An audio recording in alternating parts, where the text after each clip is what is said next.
बिस्मिल्लाहिर्रहमानिर्रहीम। हम pizza point के सरबराह जनाब फैज़ान रावत साहब जो कि पॉलिटिक्स में भी आ चुके हैं, समाजियात के हवाले से भी आप उनको जानते हैं, उनके शुक्रगुजार हैं उनकी जानिब से।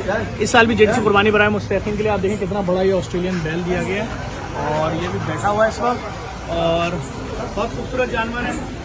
और मैं फैज़ान भाई का एक बार फिर शुक्रिया करूँ। फैज़ान भाई क्या कहेंगे, आप तो अपनी आँखों से देखते हैं किस तरह से यहाँ कुर्बानी होती है, सारा गोश्त किस तरह गरीबों को अरसाया जाता है, क्या मैसेज देंगे?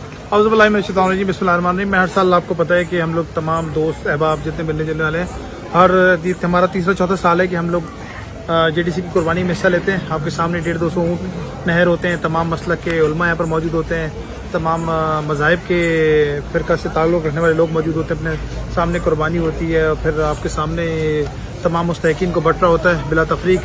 और बस हम खुशी होती है यहाँ पर इनके साथ काम करके। आप भी इसमें हिस्सा लें। थैंक यू, बहुत शुक्रिया फैज़ान भाई। मैं पूरी दुनिया में जहाँ भी हमारे पाकिस्तानी इन सबसे गुजारिश करूँगा हर साल की तरह इस तरह जेडीसी कुर्बानी बराए मुस्तहक़ीन जो कि इसमें हिस्सा लें। आप गाय में हिस्सा ले सकते हैं, ऊँट में ले सकते हैं, पूरी गाय पूरा ऊँट दे सकते हैं, पूरा बकरा दे सकते हैं और ये सारा गोश्त 5-5 किलो 3-3 और 2-2 किलो के पैकेट बन के मुस्तहक़ीन की बस्तियों में हर घर में दिया जाता है।